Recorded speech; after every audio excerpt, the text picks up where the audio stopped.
आज इथे सुनील नगर वासियांसाठी फार आनंदाची आणि भाग्याची गोष्ट आहे की आपले सन्माननीय लाडके खासदार यांच्या अथक प्रयत्नाने इथे 13 करोड 65 लाख एवढी निधी होऊन सुनील नगर, अशोक वाटिका ते दत्तनगर या परिसराचं काँक्रिटीकरणाचं आज इथे भूमिपूजन संपन्न झालेलं आहे.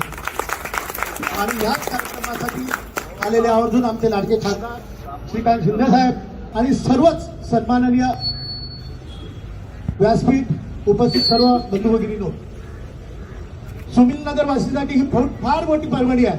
आपल्याला सगळ्यांना माहीतच आहे, महानगर कंपनीकडनं गॅस लाईनचं काम खासदार साहेबांच्या माध्यमातून पूर्ण झालेलं आहे. फक्त आता कनेक्शन जोडायचं काम फक्त बाकी आहे. विद्यार्थ्यांच्या अभ्यासिकाचं काम आता फर्निचर फायनल स्टेजला आहे, ते पण आता पूर्णत्वात होईल. फक्त त्या महिन्याभरात तेही पूर्णत्वात होईल. त्याचबरोबर सुनील नगरसाठी आरोग्य केंद्र अंबर राघव बिल्डिंग मध्ये काम सुरू आहे आणि ते सुद्धा अवघ्या महिन्याभरात ते पण उद्घाटनाच्या प्रतीक्षेत आहे. आशापुरा बिल्डिंग, आशापुरा मंदिर आणि तो परिसराचा जो रस्ता इतके दिवस वादात अडकला होता आणि खासदार साहेबांनी निधी देऊन म्हणजे जवळजवळ 20-25 वर्षापासून प्रलंबित आहे सर, आणि आपल्या माध्यमातून आज तो पूर्णत्वात येतोय. एवढंच नव्हे तर सुनील नगरच्या खेळाडूंसाठी, होतकरू खेळाडूंसाठी बॅडमिंटन कोर्टचं सुद्धा आत्ताच भूमिपूजन केलेलं आहे आणि याचं काम आता त्वरित म्हणजे साधारण आठवड्याभरात हे काम सुरुवात पण होईल.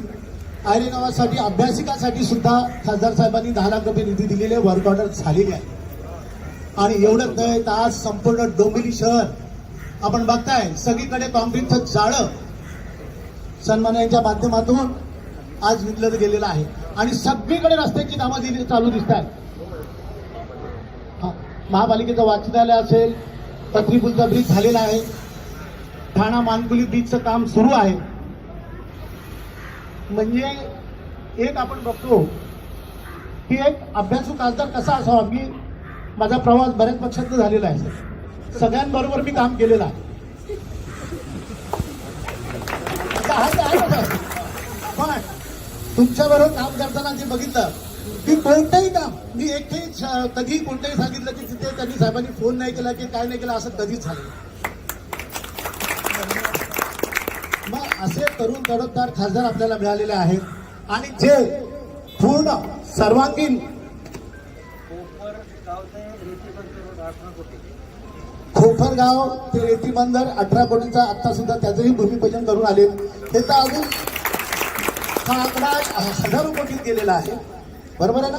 खासदार साहेब त्याचा वहपोह करतीलच. हा, पण आपल्याला एवढंच सांगतो की एक अभ्यासू खासदार कसा असावा. त्यांनी नुसतं बघा हेच छोटी छोटी कामं जी आम्ही बघतोय ती खरं तर हे खासगी नगरसेवक आमदार वगैरे यांची कामं आहेत, पण इथे नगरसेवक पण खासदार आहेत आणि आमदार पण देत आणि खासदार पण देत.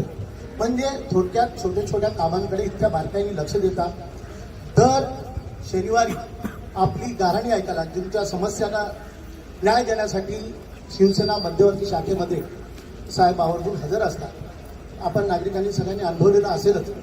आणि आपलं त्यात भाग्य असं आहे की आज महाराष्ट्राचे मुख्यमंत्री सन्माननीय एकनाथ शिंदे साहेब, आपले ठाणे जिल्ह्याचे पालकमंत्री, तेच आता महाराष्ट्राचे मुख्यमंत्री झाले, महाराष्ट्राचे पालक झाले. पण याच्यापेक्षा आणखीन काय पाहिजे. असंख्य निर्णय, असंख्य कामं साहेबांनी केलेली आहेत. खासदार त्यांच्या भाषणात बोलतीलच, तरीसुद्धा उपस्थित सर्वांचं आपण इथे वेळा काढून आला त्याबद्दल सन्माननीय मंत्री महोदय साहेब, खासदार साहेब सगळ्यांचे आम्ही आभार व्यक्त करतो.